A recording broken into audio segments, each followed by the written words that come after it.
Therapy Chat Podcast, episode 250. This is the Therapy Chat Podcast with Laura Reagan, LCSW-C.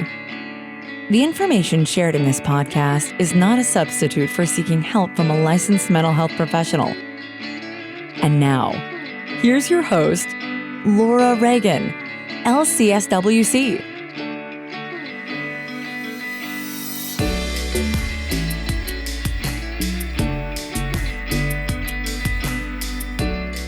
Today's episode is sponsored by Therapy Notes. Between writing notes, filing insurance claims, and scheduling with clients, it can be hard to stay organized. That's why I recommend Therapy Notes. Their easy-to-use platform lets you manage your practice securely and efficiently. Visit therapynotes.com to get 2 free months of Therapy Notes today. Just use the promo code TherapyChat when you sign up for a free trial at therapynotes.com.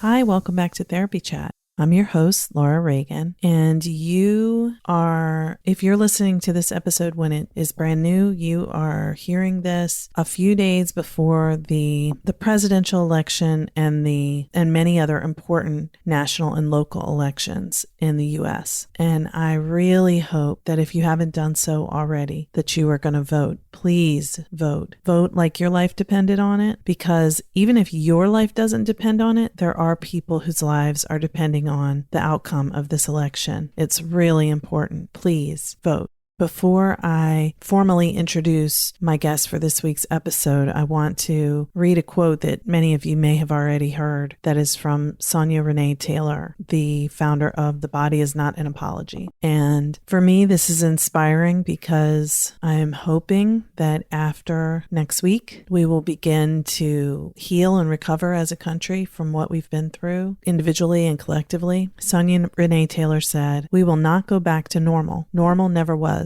Our pre-corona existence was not normal, other than we normalized greed, inequity, exhaustion, depletion, extraction, disconnection, confusion, rage, hoarding, hate, and lack. We should not long to return, my friends. We are being given the opportunity to stitch a new garment, one that fits all of humanity and nature. And I am deeply hoping that we will all come together and do just that. Please do what you can to be a part of making the changes that we need." My guest today is a friend, fellow therapist, blogger, and author working in the San Jose, California area, Sharon Martin-LCSW. Sharon is a licensed psychotherapist, mental health writer, and media contributor on emotional health and relationships. Her practice in San Jose specializes in helping individuals struggling with perfectionism, codependency, and people-pleasing. Her own struggle to feel good enough inspired her passion for helping others learn to accept and love themselves. Sharon writes the popular blog Happily Imperfect for PsychCentral.com, and she's the author of the new book, the CBT Workbook for Perfectionism. So let's dive right into my interview with Sharon, which took place right before the pandemic really got started. And we certainly didn't know what was coming. But I think, like the episode that you're going to hear next week in episode 251,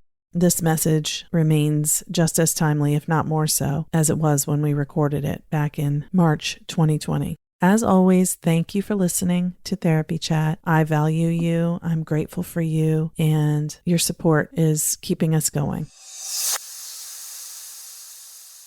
Hi, welcome back to Therapy Chat. Today, I'm really happy to be speaking again with one of my favorite people. My guest today is Sharon Martin-LCSW. Sharon, thanks for coming back to Therapy Chat today. Oh, it's my pleasure. Always love being on the show. Oh, thanks. I love having you too. And I always hear so much positive feedback about the previous episodes that you've been on. So I'm really grateful. Today, we have a new topic to talk about, which is a book that you put out a little over a year ago, which is called the CBT Workbook for Perfectionism. But before we even dive into talking about that, can you just start off by telling our audience, in case any of them haven't heard you on Therapy Chat before, a little bit about who you are and what you do. Sure. Well, I am a psychotherapist, a licensed clinical social worker, and I am in San Jose, California. And so for the last number of years, I've been in private practice. So I see clients in my office. And then I also do a fair amount of writing. I write a blog for PsychCentral.com called Happily Imperfect. And most recently, I have written the CBT Workbook for Perfectionism. And happy to get into talking to you about that and sort of how that came about. And, the blog, I guess, really was sort of the beginning stages of it, because I do write a lot about perfectionism and self-acceptance on my blog as well. And so there's new content there every week as well. So yeah, that's kind of it in a nutshell. Before we really talk more specifically about perfectionism, who do you work with in your practice? What kind of client population do you focus on, if any? Sure. So I work with adults only at this point. In the past, I've done a fair amount of work with teenagers as well. But just as quite honestly, as my kids have become teenagers, I've decided to professionally take a break from seeing teenagers at work. Good idea. Yes, it's just a little bit too much of it.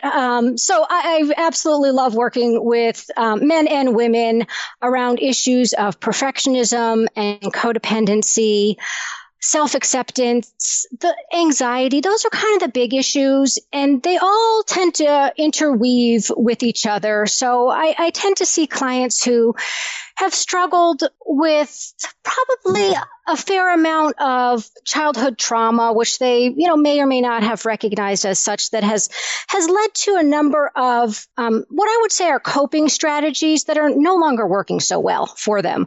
So, things like perfectionism and people pleasing, caring a lot about what other people think of them, wanting to do a really good job with things, needing to feel like they're in control of things. Sometimes it's procrastination or just feeling that they're being held back from doing things that they wish they could do or want to do, but feel afraid to do.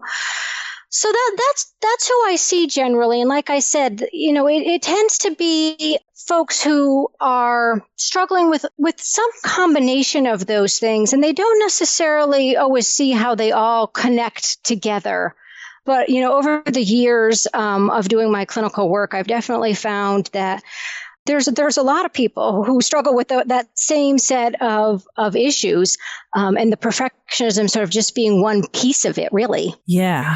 Yeah, so much. I mean, one of the reasons that I became interested in your work is because we do work with similar populations, and I know in my practice, I have a lot of people who are very high achieving, intelligent and educated people, and they have outward success. Anyone can see, they have strong long-term relationships, and they have steady jobs where they've achieved a lot of success and moved up in the ranks. And, they seem to have, large groups of friends and a lot of material success, but internally they get stuck with certain things and just don't know how to change those things. And, the examples that you just gave really capture what my clients struggle with so much. And also me and a lot of other therapists I know deal with those kinds of issues as well. We don't always think of it as perfectionism.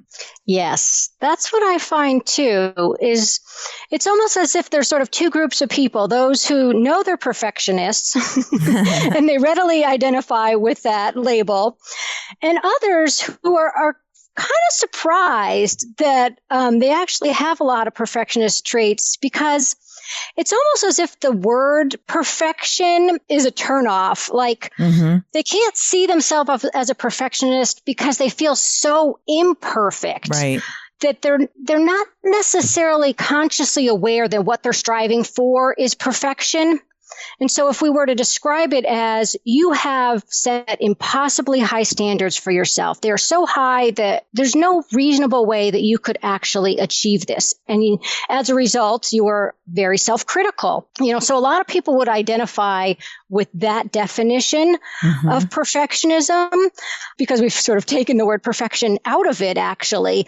But that's essentially what it is. I don't necessarily even think for myself that a lot of the times I'm consciously thinking, oh, I'm trying to be perfect. Absolutely not. It's just, I feel like it's never enough. Whatever I've gotten done, it's not good enough. It could have been better.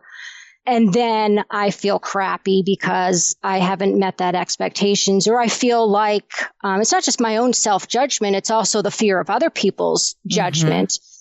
And I know for myself that I have always been a person who has been extremely sensitive to criticism. And again, I think that's often the case with perfectionists, is because we're sensitive to it, it feels super painful. So of course we want to avoid it by trying to meet everybody's expectations and please them and, do the right thing, if you will, so that people won't be upset with us, or they won't criticize us, or even worse, they won't reject us or leave us. Yeah, you're naming it right there. I mean, that's what it is. That I don't think most people would hear what you just said and think that's perfectionism, and it is. And so, gosh, it's so relatable what you were saying, because for me, I don't tell myself to do things perfectly, and in no way do I think it has to be perfect. It's more like I give myself way more to do than I can do. And then I beat myself up for not getting it all done, and don't give myself any credit for what I did get done, and then God forbid if I made a mistake in any of it too. I mean, I've gotten a lot better, but it's still, and I find that it's something that kind of ebbs and flows. Like the more stressed I am, or the more something's going on in my personal life that's really troubling, I'll get back to that kind of overworking and over setting unrealistic expectations for myself with how much I can get done, and just can't seem to figure out how to change it. Yeah, absolutely. I think that speaks to a lot of people as well. I think this is why we almost sort of think of it like being on that hamster wheel, like you can't get off, because once you've decided that your self-worth is based on both what you can achieve and what other people think of what you've achieved or done, is that we just have to keep going, right? It's very hard to let yourself relax, take a break, be able to say to yourself, well, that was good enough. That's enough. You can just leave it like that. We're always chasing something to make us feel not even good necessarily, but I think just adequate. Like I'm measuring up to some bare minimum standard, right? Somehow it's like not feel good, but feel less bad. Yes, exactly. When you said that, I mean, it makes me think of an addict. It's after a while, it's not about getting high. It's just about feeling less bad. Yeah. Just like shaking my head at myself. But, the good thing is that, first of all, even though I may not sound like it, I know how to help people with perfectionism, even though I don't always know how to help myself. But your workbook, I think it's beautiful how it helps the reader really examine these patterns and habits and change them, because the change can seem so impossible, especially when you're just really in it and you can't see your way out at all. Yes. Well, and I agree with you. I hope I sound like I know something about helping people with perfectionism. I know you do. I had to say that because I was doubting myself for a moment. Well, but I think it's just we're thinking the same thing, which is, we can see where we still struggle with it ourselves. And again, this is, it's like part of the problem with the perfectionism is it becomes its own barrier to the solution to it, which is we want to do it perfectly. And we want to be 100%, sort of recovered from it and no longer have to struggle with it or deal with it at all. But the truth is, for both of us, I think we've gotten a lot better with our perfectionism and our self-criticism and being able to accept ourselves. But there's always a little more space there. There's always new things that crop up, that remind us that, oh yeah, that still lingers a little bit. I got to, continue to pay attention to that. So that I don't fall back into some of those old behaviors or old ways of thinking about myself. And so it's something that we need to just kind of keep being mindful of, I think, as we go through life. But going back, to the workbook, one of the things about a workbook that I really like is that it's very tangible for people. I think I'm a very practical person, and if I'm going to try to solve a problem, it's like I want to know, well, how do I do it? Like, tell me specifically what the steps are so that I can do them. And when you have a workbook, that's what you get. You get specific exercises and questions for you to think about, and write down your answers and practice and try it. So I really like that aspect of it, so that you can actually see particular things that you can do. One of the things I think we want to keep in mind, I think really when we're trying to change anything about ourselves, any kind of self-improvement, is that we don't need to do all of it perfectly. This is not, as I was saying, I think sort of getting over perfectionism really isn't this all or nothing, like we have to completely change all of this about ourselves and no longer care at all about what other people think, or no longer be concerned at all about details or organization or hard work or quality work. Because sometimes that becomes the barrier, like I said, that there are some aspects of perfectionism that in moderation can be really helpful and help us do a good job with work and other tasks in life. But it's almost as if like we've overdone it. And if we can just dial it back to a reasonable amount, sometimes that's where we want to end up with it. It's not like we just have to throw away everything about ourselves or about our perfectionism, because that can be a hard thing for people to accept. Like, you don't want me to, work hard at all, or you don't want me to achieve, or, right. It's like, well, like I achieved all this success. If I don't keep striving, I'll lose it. Mm-hmm. Yeah. Or again, what are people going to think if I don't do that anymore? But sometimes, like I said, it's really more of a question of, can I just do a little bit less of something? And what could I do in place of that would be more fulfilling or healthier, add to, my enjoyment, the quality of my life in a different way, instead of just, the hamster wheel, the hustle. I need to do more. Part of what we're talking about is the slowing down, is the what are you missing out on because you're doing so much of the other stuff. And sometimes the stuff that we're spending a lot of time on turns out to not be that important, whether it's your actual job. Sometimes you realize in the grand scheme of things, it's not that important to me. Or sometimes we end up just filling a lot of time on tasks like cleaning or rewriting our emails so that there's no mistakes in them, which I think we can all agree when we step back and say, none of that's really that important. And there's probably, more fulfilling things that we could be spending our time on. Yeah. Yeah. So I think part of it is kind of that slowing down and asking yourself some of those questions. Why does this matter so much? Why am I spending so much time and energy on this? What would happen if I did a little bit less of it? Yeah. And when you were listing the kind of feelings and behaviors that people you work with tend to have, and things that I think are addressed in your book, there was something I noticed about it, and you alluded to this when you were talking about the all or nothing thinking, but there's a lot of that kind of black and white aspect to that type of those thoughts, like, well, if I don't do everything, someone will be mad at me, it's like, or there's 1,000 other possibilities of what could happen as well. Yeah. And probably a lot of you who are listening are familiar with some of those cognitive distortions, which is a term that we often use in cognitive behavioral therapy, CBT, just for ways that our thinking gets off track, right? We've kind of distorted things in our head, and then those thoughts impact the way that we feel and the way that we act.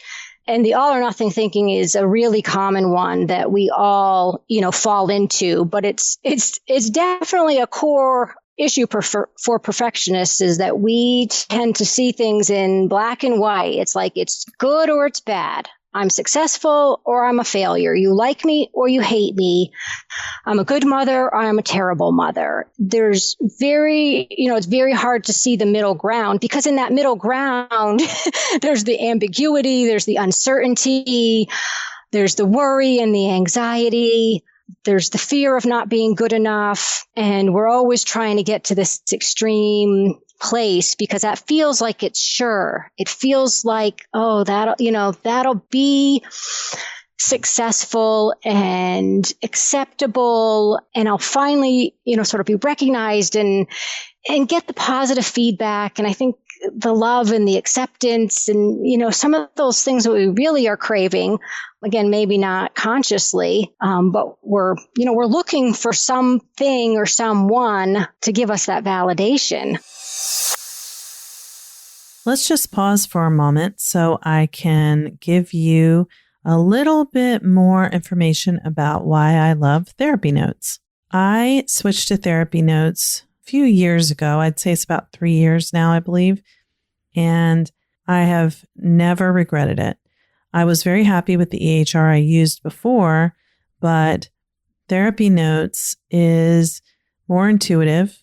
I love the interface. The customer service is fantastic. And I love how I can get my notes done quickly because I can customize the template that I use for my notes. And there are opportunities to put check marks rather than having to write out the intervention used. So I have cut my time spent writing notes way down, which is wonderful because I like to focus on seeing clients. I know documentation is an important part of our work, but it can also be time consuming. And that is why I love using therapy notes. If you are considering switching EHRs or you're looking for one to use in your practice, give therapy notes a try. You can get 2 free months by using the code TherapyChat. Now let's get back to our interview. Yeah, so interesting as you're talking about that because, it's so clear how it's related to trauma and attachment that, whenever there's like a really black and white way of thinking that comes up, for me, I've realized that's a clue that this is like a younger part that thinks this or feels this, So it's kind of like, when you think back to childhood, if you had to do, you felt responsible to do things in your family that children normally shouldn't have to worry about because they're busy playing or going to school or whatever. These ideas of like, if I don't do it all, everything will fall apart. Yeah. That's not reality, but that's a child's perspective on, being overwhelmed with the responsibilities that they either have taken on or that the parents have put on them because of whatever's going on in the family environment. Yes. And I think you can easily see where that's the fear that's underneath that everything's going to fall apart. That's the fear. It's, this terrible thing is going to happen, which, like you said, is probably not true. But because bad things have happened in the past, it feels true. Right. And it feels like if I could just do certain things and do them perfectly, maybe I could avoid this catastrophe from happening, which again, of course, is not true because none of us really have that much power to control other people and circumstances and, especially us children, but even as adults, there's a lot that's out of our control. But again, that perfectionism is very much trying to feel in control because then I feel safe. Yep, that's it. There's so much of that. And I think I have noticed that that feeling of needing to control your environment because you feel so internally out of control is something that seems really difficult for people, or it feels very difficult to take on, changing that. Have you found that? Say a little bit more about it. Yeah, I want to hear a little more.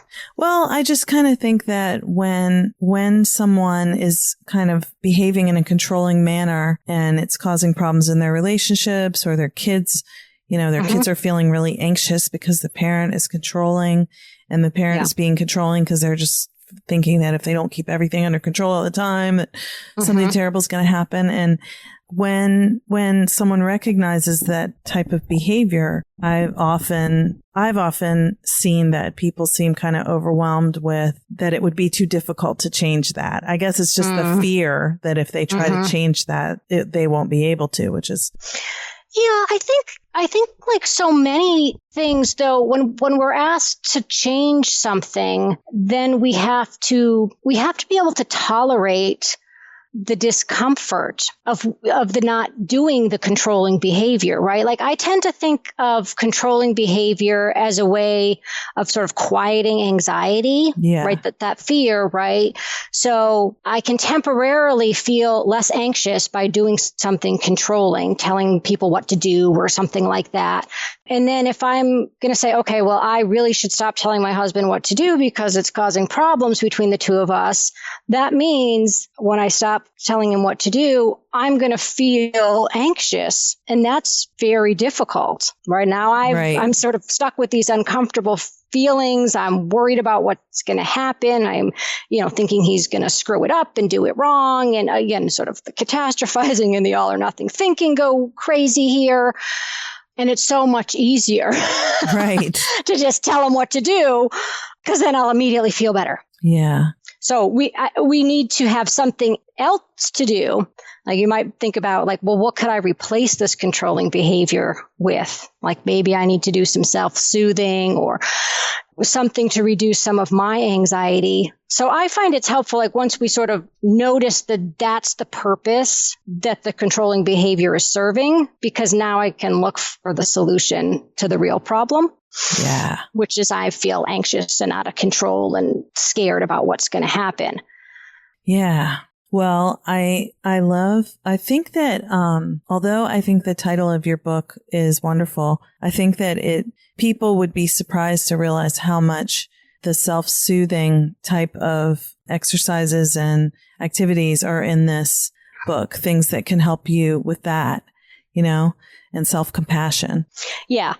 This is what I have said all along is the title is a little bit of a misnomer, I would say, because while there is a fair amount of CBT in here where we really do look at the perfectionist thought patterns and how those get in our way, there's also a lot of self-compassion and a lot of mindfulness in this book, which this is the approach that I use with my clients. So I guess I shouldn't be surprised that that's, what came through in the book that I wrote, because these are the same types of exercises and the kinds of approaches that I use with my clients and I use with myself.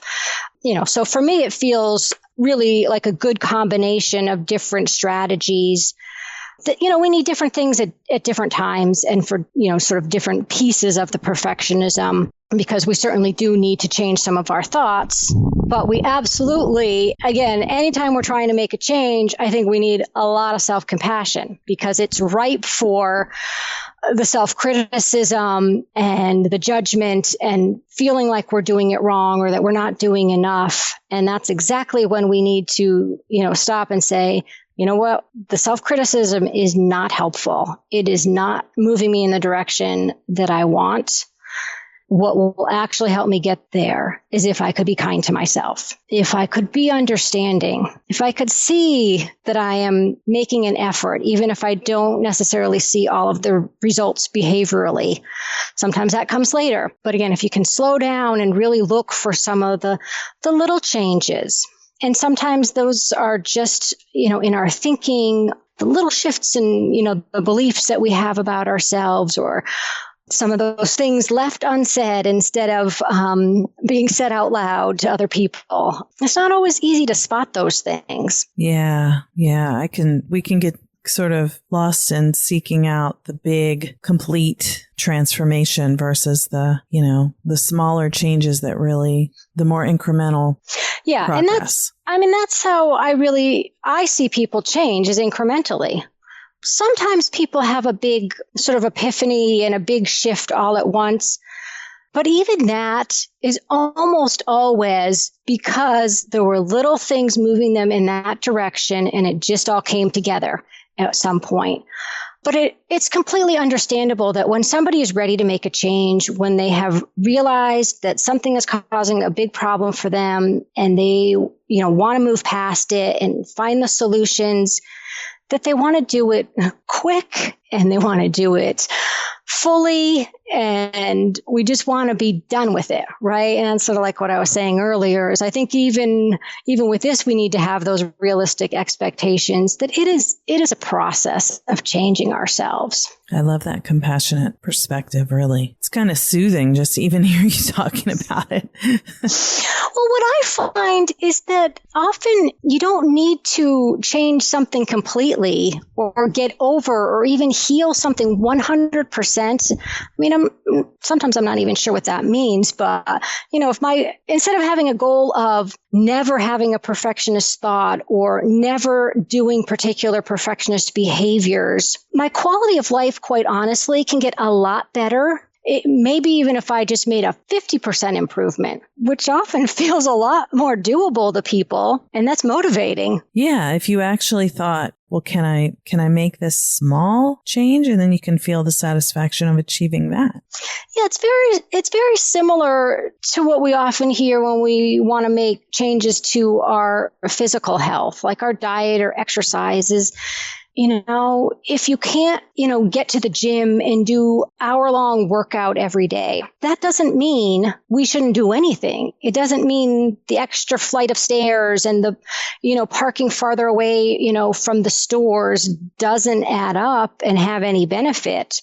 I actually have an example pretty similar to this in the book where I talk about, this basic idea that it's, partly we just want to say, well, if I can't do it perfectly, if I can't do the whole workout, just forget it. What's the point? Mm-hmm. Which really does not make any sense. It doesn't. Right? But you know what? I've had that thought so much, and it's like, oh, well, I won't be able to get to the gym this week just because I don't go one time, Right.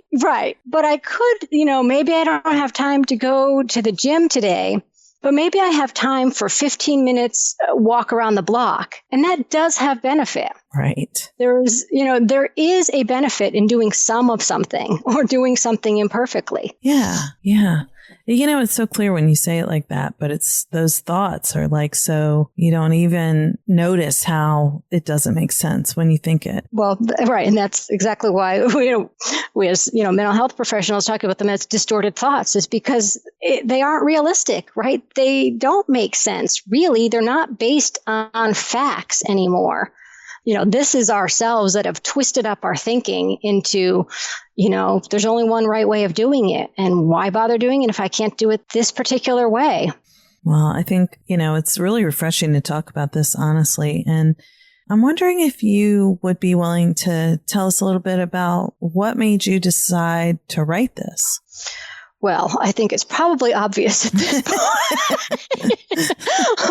Laura, and I know this is not true just for me, is that, both oftentimes therapists and authors, the things that we want to work on or work with are things that are deeply personal for us.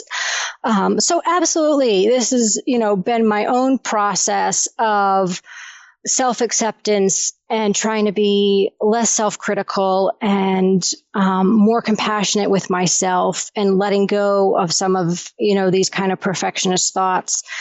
And so, initially it was, I think, my own process of sort of, getting to a pretty good place with it. Like I said, probably not 100%, and that's fine.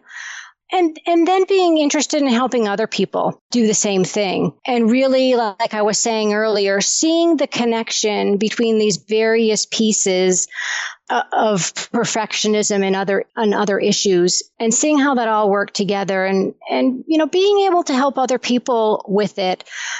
After doing it for quite a number of years, I realized it's not just that I had a lot of information in my head, but there were a lot of strategies that I would use over and over again with people. And so one of the really great things about writing a book is that it allows you to share whatever that information is that you have, gathered over the years with so many more people. I can obviously only see a pretty small number of people in my therapy practice, but it's super rewarding to be able to share the information in a book form, both with other therapists who then can share it with their clients or just with other people who are struggling with these same issues.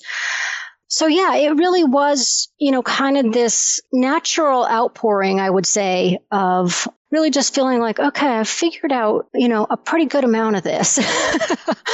Yeah. And there are some things here that could be useful to other people. And they're only so helpful if I leave them in my head, right? Which I think is the same, for you, it's the podcast, right? I mean, you can get it out there and so many more people can learn from what you've learned over the years. Yeah, I've said this before and I will say it again. You have an amazing gift of being able to distill what you know and understand into digestible ways of reading and learning about it on your blogs, your social media posts. I mean, I find them thought-provoking. Even when you're talking about a topic that I've read 50 things that you've written about it, it isn't like canned, like recycled. It's you have a way of, putting it into different words and making me think. And it's so thought provoking. And I was really, really impressed and really admire the work that you've been doing. But this workbook, it's really great. Well, thank you. Of course, that's the hope and the intention when you set out to create something, is that it will be meaningful for people. And I've definitely gotten a lot of positive feedback, and I think it's definitely a really helpful place for many people to begin. And I say it in the book as well that, for some people, they can pick up the book and work through it on their own. And there are also many people who may want to work through along with their therapist, and bring it in and, review some of the exercises and talk more in depth about some of the topics. So, if you're already in therapy, that, can be helpful. Or if you're not, you may find that, the book brings up some things in unexpected ways that would be helpful to go deeper with. Because I think, while it's very strategy oriented, we do touch upon, where does this perfectionism come from? And, as we were just very, briefly sort of touching upon earlier, for a lot of people, it comes out of some form of trauma. It essentially, I think for most people, is a way of trying, to cope with things that have been really difficult in our lives. Yeah, I think that it's a wonderful resource too, because if someone starts working through and then they gain an awareness about how they may be impacted by, say, their family of origin, then they, even if they've done the workbook alone, it's an opportunity to get yourself into therapy and start doing some more work on healing the ways that, that pain has led to coping strategies that really just don't work for you anymore. Mm-hmm. Yeah, absolutely. I completely agree. Well, Sharon, it's been so wonderful talking with you today. Where can people find everything you're doing and your book? Sure. My website is livewellwithsharonmartin.com. It's a little bit of a mouthful, but from there you can find everything that I've got going on. And then my blog on Psych Central is at blogs.psychcentral.com/imperfect. Again, it's a bit of a mouthful. But they can also Google Happily Imperfect with Sharon Martin, right? That is probably a good thing to do. And the book is available at most major book retailers. So on Amazon and often at Barnes & Noble bookstores or small booksellers, but you can find it at the big places. Okay. And so that's the CBT Workbook for Perfectionism. And Sharon, thank you again for being my guest on Therapy Chat today. Thanks for having me, Laura. Today's episode is sponsored by Therapy Notes. There are many ways to keep your practice organized, but Therapy Notes is the best. Their easy-to-use, secure platform lets you not only do your billing, scheduling, and progress notes, but also create a client portal to share documents and request signatures. Plus, they offer amazing unlimited phone support, so when you have a question, you can get help fast. To get started with the practice management software trusted by over 60,000 professionals, go to therapynotes.com and start a free trial today. If you enter promo code TherapyChat, they will give you 2 months to try it out for free. Thank you for listening to Therapy Chat with your host, Laura Reagan, LCSW-C. For more information, please visit therapychatpodcast.com.